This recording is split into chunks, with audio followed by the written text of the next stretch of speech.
예수 그리스도의 승리라는 주제로 하나님의 말씀을 함께 생각하며 은혜 받고자 합니다. 오늘 본문의 말씀을 읽을 때에 바울 사도가 고린도 교회에게 하시는 말씀 중에 막 씩씩거리는 소리가 들리지 않습니까? 막 사람이 막 열불 날 때 아니 이렇게 확실한 증거가 있는데 이걸 안 믿다니 말이 되느냐. 한번 보십시오. 그리스도께서 죽은 자 가운데서 다시 살아나셨다 전파되었거늘 너희 중에서 어떤 이들은 어찌하여 죽은 자 가운데서 부활이 없다 하느냐. 그 당시에 지금 이 글이 기록된 것은 아마도 예수님이 부활하고 난 뒤에 한 20, 30년 지난 그런 세대라고 볼 수 있습니다. 그러니 당시에 예수님의 부활 성천하신 모습까지도 보고 살아있는 사람들이 엄연히 있는 상태에서, 그런 상태에서 동대문 가본 사람보다도 안 가본 사람이 이긴다는 말처럼, 아니 인생이 어떻게, 사람이 어떻게 죽었다가 다시 살아나느냐, 이건 도저히 있을 수 없는 일이다. 예수 그리스도가 다시 부활했다고? 그건 신화에 불과한 것이지. 이런 주장을 펼치는 무리들에게 바울 사도가 지금 씩씩거리면서 얘기합니다. 만약 말이야 죽은 자의 부활이 없다면은 오늘 우리들이 믿는 거 말짱 도루묵이야. 아무것도 아니야. 지금까지 내가 너희는 참고 참아라 했는데 너무 억울하잖아. 예수 믿는 거 이것 때문에 내가 참고 참 그랬는데 이럴 수가 있어. 만약에 뭐 다른 건 말씀 다 제쳐두고라도요 그 19절의 말씀을 한번 보면은요 이렇습니다. 만일 그리스도 안에서 우리의 바라는 것이 다만 이생뿐이면 모든 사람 가운데 우리가 더욱 불쌍한 자리라. 그러지 않습니까? 어찌하여 못 믿냐? 성경에 보면요 죽었다가 다시 소생하는 사람들이 있습니다. 구약에 기억하면 한 사람이 있고요, 한 소년이 있고요. 신약에서는 예수님 그 공생의 기간에 역사한 사람들 중에 나인성 과부의 아들이 있고, 그리고 회당장 야이로의 딸 12살 난 딸이 있고, 그리고 죽었다가 4일이나 지나고 난 뒤에 무덤 속에서 살아나온 나사로가 있습니다. 자, 구약에 죽었다가 살아난 소년, 신약의 나인성의 과부의 아들, 또 회당장 야이로의 12살 난 딸, 그리고 무덤에서 걸어나온 나사로, 지금도 살아있다고 전합니까? 아니지 않습니까? 그 사람들은 다 죽었다가 살아났지만은 다시 죽었습니다. 그런데 오늘 십자가에서 못 박혀 죽으시고 장사되어 무덤 속에서 3일 만에 살아나신 예수님은 지금도 우리들이 살아계시다고 우리 믿음의 사람들의 입을 통하여서 증거되지 않습니까?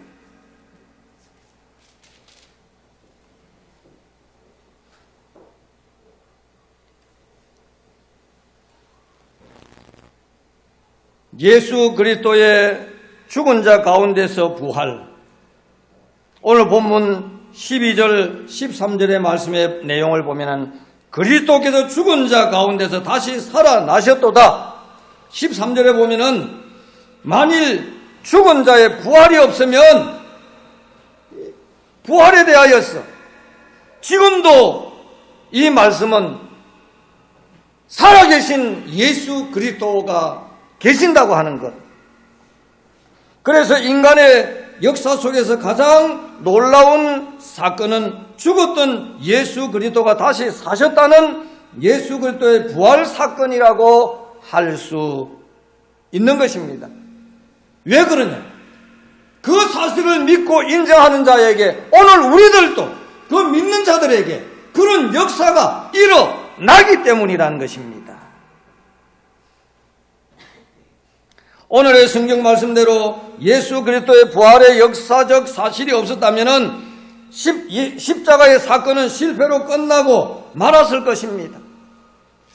만약 십자가의 사건이 실패로 되었다면 인간의 대속도, 오늘 우리들의 믿음도 헛되고, 오늘 우리들의 이 모임도 사기꾼들의 모임일 수밖에 없습니다. 왜요? 우리가 예수의 살았었다고 증언하는 사람들이니까. 이 사기꾼들 모임입니다. 그런데 그렇지 않다는 것은 뭐냐? 예수 그리스도가 실제로 부활하셨다는 것입니다. 지금도 살아 역사하신다는 말씀입니다.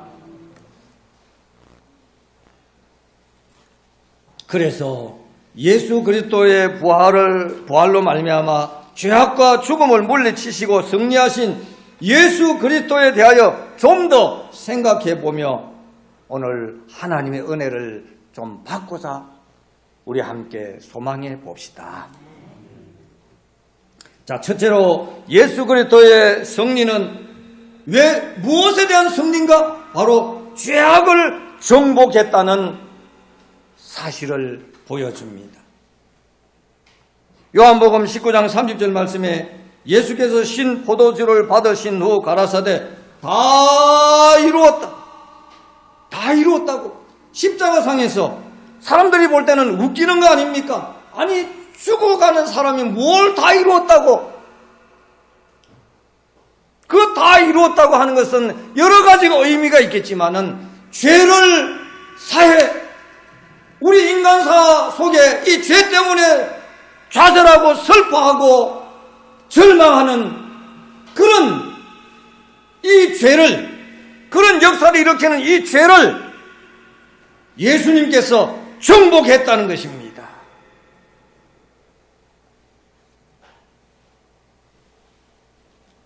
예수 그리스도의 십자가의 죽으심은 순전히 대속의 죽으심이었습니다. 죄에 대하여 죽는다는 것은 털 깎는 자 앞의 양과 같다는 것을 구약성경 이사야서 53장 7절의 말씀은 이렇게 말씀합니다. 그가 곤욕을 당하여 괴로울 때에도 그 입을 열지 아니하였으며 마치 도수장으로 끌려가는 어린 양과 털 깎는 자 앞에 잠잠한 양같이 그 입을 열지 아니하였도다.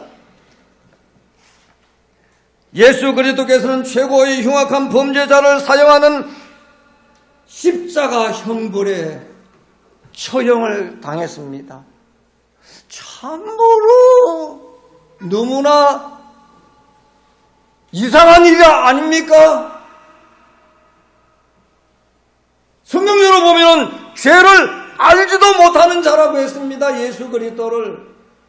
그리고 그 당시에 로마 관리인 이 빌라도가요, 아무리 살펴봐도 이 십자가에 못 박아야 할 죄인으로 고발당한 이 예수 그리스도에게서 그럴 만한 죄를 찾지를 못했습니다. 나는 아무것도 발견하지 못했다라고 선언했습니다. 너무나 이상한 일 아닙니까?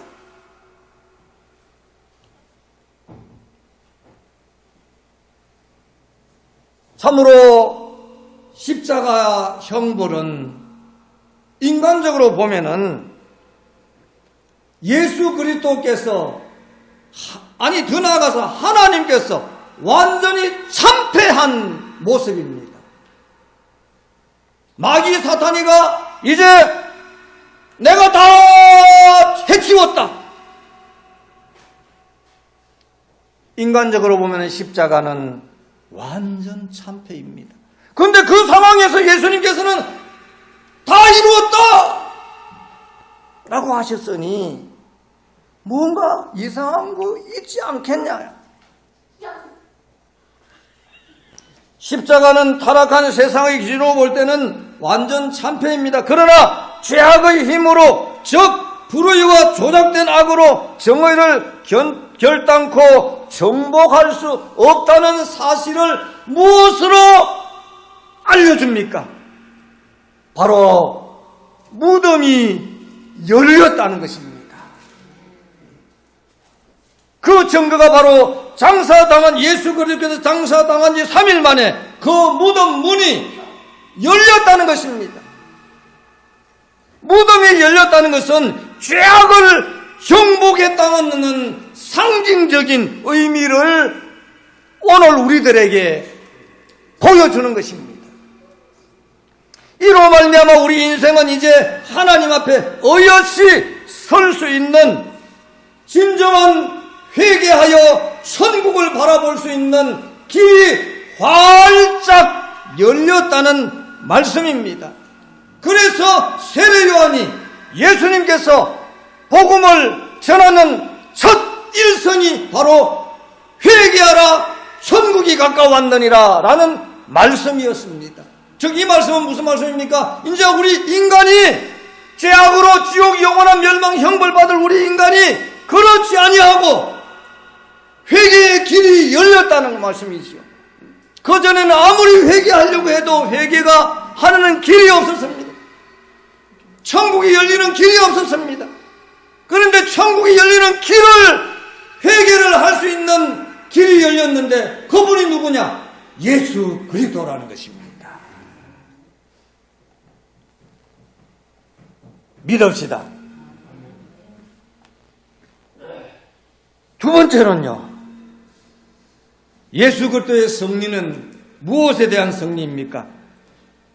이 죄의 권세 잡았다고 하는 것은 바로 죄에 있어서 가장 강하고 최종적인 힘을 발휘하는 것이 뭡니까? 이 죽음, 사망 아닙니까? 이 사망 권세를 이겨냈다는 것입니다. 예수 그리스도의 부활은 그것을 우리에게 나타내 준다는 것입니다.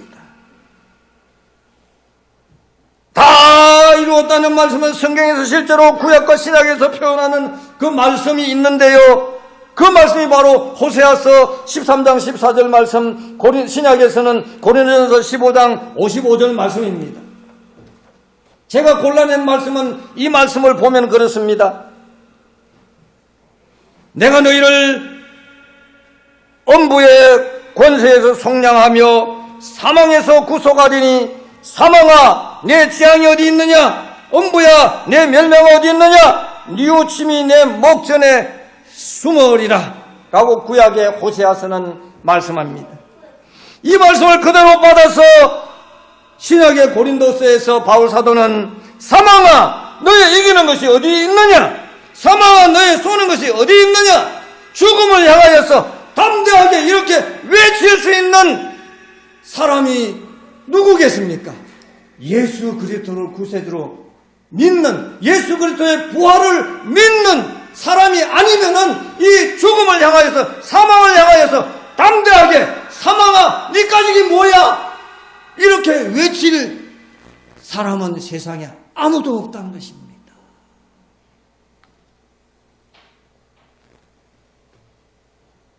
이렇게 주님의 선포는 인간사에 있어서 사망 권세를 정복한 가장 위대한 승리의 모습이라고 할 수 있습니다.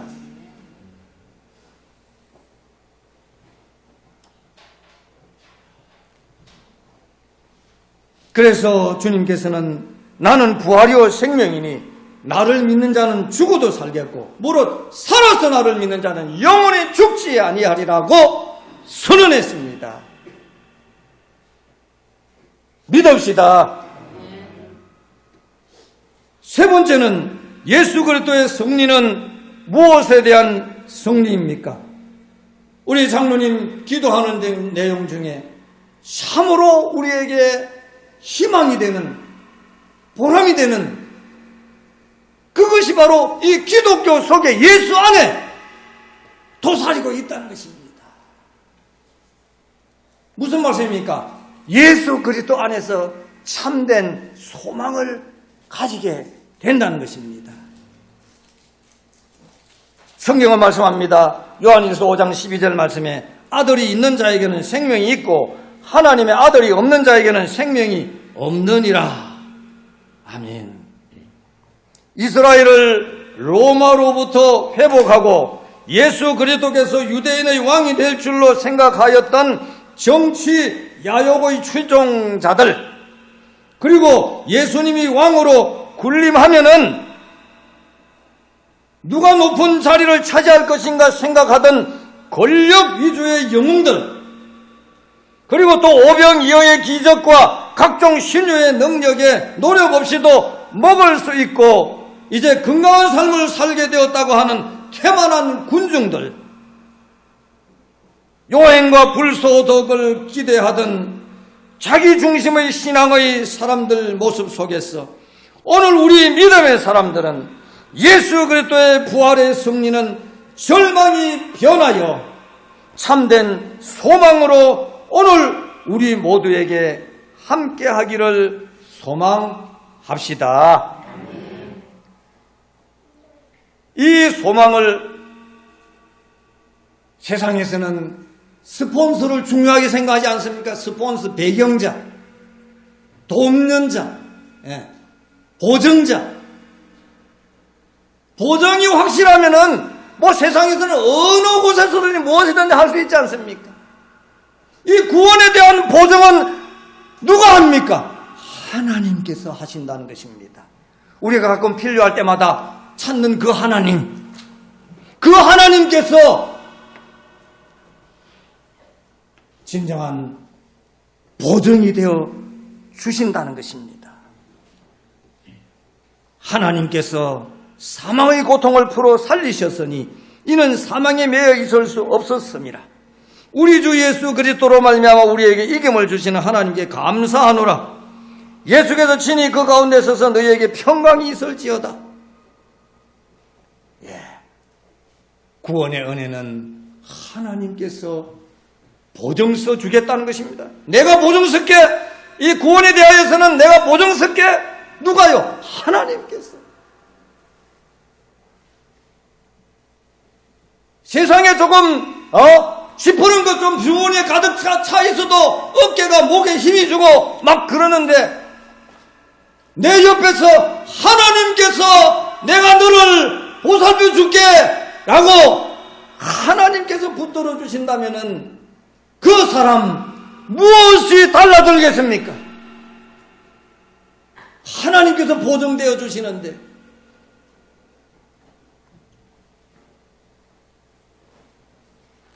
바로 하나님께서 보증이 된다는 사실을 확실하게 믿는 것이 무엇입니까? 바로 예수 그리스도가 있는 삶입니다. 예수 그리스도 누구입니까? 하나님께서 우리 인간의 삶 속에서 정서적으로 우리 인간이 이해할 수 있는 그 모습으로 나타났는데 그것이 뭐냐? 하나님의 독생자라는 것입니다. 하나밖에 없는 아들을, 눈에 넣어도 아프지 않는 그 아들을 하나님께서는 우리를 죄악에서 건져내기 위하여서 십자가의 희생의 제물로 내어 주셨다는 것입니다. 인간이 당해야 할, 우리 인간이 내가 당해야 할 그 고통을 예수님께서 대신 받으셨다는 것입니다.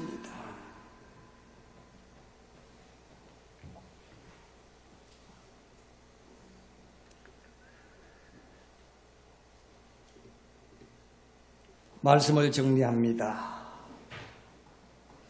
예수 그리스도의 승리는 죄악을 정복했다는 것이고 사망 권세를 이기셨다는 것이고 그러므로 인하여서 우리 인간에게 참된 소망이 된다는 것입니다.